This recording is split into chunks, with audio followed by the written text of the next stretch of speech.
कभी सोचा है कि सच्ची आजादी, सच्ची स्वतंत्रता होती क्या है? आज हम इसी सवाल का जवाब ढूंढने निकलेंगे एक बहुत ही पुराने भारतीय ग्रंथ साधना पंचकम के जरिए।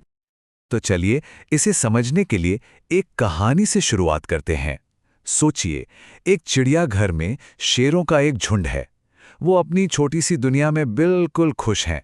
शायद इसलिए क्योंकि उन्होंने कभी असली जंगल देखा ही नहीं।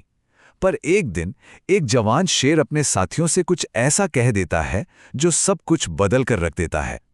वो कहता है, अरे ये कोई जिंदगी नहीं है, ये तो कैद है और मुझे यहां से भागना ही होगा। ये आवाज कुछ जानी पहचानी सी नहीं लगती। असल में ये हम सबके अंदर की ही तो बेचैनी है। वो एहसास जब लगता है कि हम अपनी नौकरी में, अपनी आदतों में या समाज की उम्मीदों के जाल में कहीं फंस कर रह गए हैं। तो सवाल ये उठता है कि क्या इस कैद से बाहर निकलने का कोई रास्ता है, कोई नक्शा है? जी हां, बिल्कुल है। हजारों साल पहले महान ऋषि आदि शंकराचार्य ने एक ग्रंथ लिखा था जिसका नाम है साधना पंचकम। और ये सच पूछे तो आजादी का एक प्रैक्टिकल रोड मैप ही है। तो चलिए जरा इस रोड मैप को समझते हैं। अच्छा, सबसे पहला सवाल, ये साधना शब्द का मतलब क्या है? सुनने में बड़ा भारी लगता है, पर यह कोई रहस्यमयी चीज नहीं है। इसका मतलब बड़ा सीधा सा है। कोई भी प्रैक्टिस, कोई भी अनुशासन जो हमें एक ऊंचे मकसद की तरफ ले जाए। यह सिर्फ सोचने की बात नहीं है, ये करने की चीज है। साधना पंचकम में ना पूरे 40 निर्देश दिए गए हैं। पर रुकिए, ये कोई रैंडम टू डू लिस्ट नहीं है।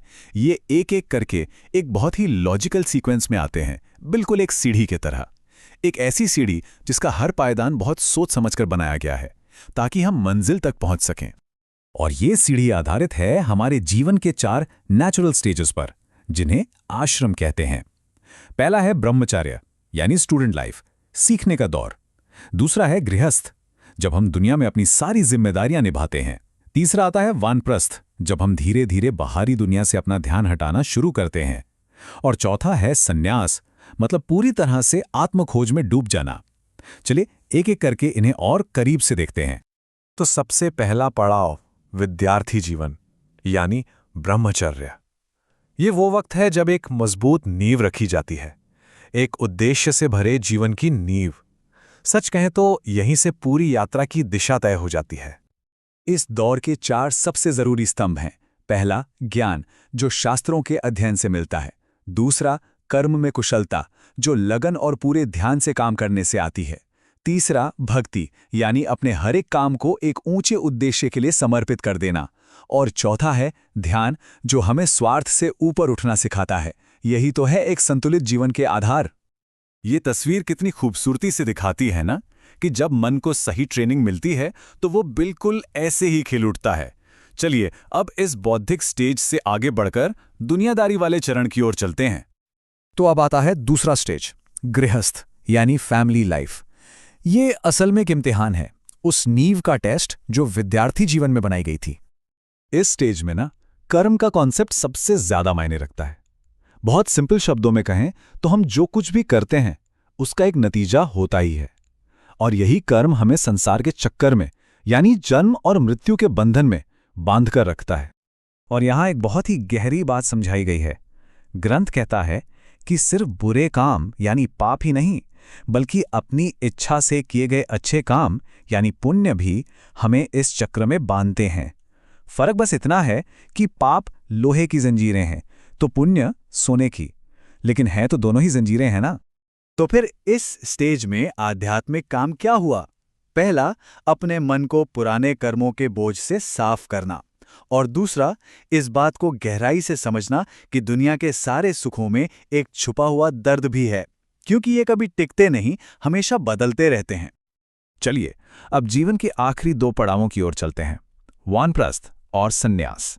ये वो समय है जब फोकस बाहर की दुनिया से हटकर अंदर की यात्रा पर शिफ्ट हो जाता है। देखिए, वानप्रस्थ यानी रिटायरमेंट का स्टेज हमें मौका देता है कि हम धीरे धीरे अपनी दुनियावी जिम्मेदारियों से मुक्त हों और सोचने समझने के लिए ज्यादा वक्त निकालें। और फिर इसके बाद आता है संन्यास, यानी सब कुछ त्याग देने का रास्ता, जहां इंसान पूरी तरह से खुद को आध्यात्मिक खोज में लगा देता है और दुनिया से बिल्कुल अनासक्त हो जाता है। ये फूल एक मकसद से भरी जिंदगी के खूबसूरत अंत का प्रतीक है, जो हमें इस पूरी यात्रा की असली मंजिल की ओर ले जा रहा है। तो सवाल ये है कि आखिर इस पूरी यात्रा की, इस पूरे रोड मैप की मंजिल क्या है? कौन सी आज़ादी है वो जहां ये साधना पंचकम हमें ले जाना चाहता है? इस मंजिल का नाम है जीवन मुक्ति। इसका मतलब है जीते जी इसी शरीर में रहते हुए सारे बंधनों से आजाद हो जाना। ये कोई मरने के बाद मिलने वाला स्वर्ग नहीं है, ये यहीं इसी पल में महसूस करने वाली एक स्टेट है। और फिर आता है सबसे आखिरी, सबसे गहरा निर्देश, मैं ब्रह्म हूं। इस भाव में, इस एहसास में जीना, ये कोई समझने की चीज नहीं है, ये होने की अवस्था है।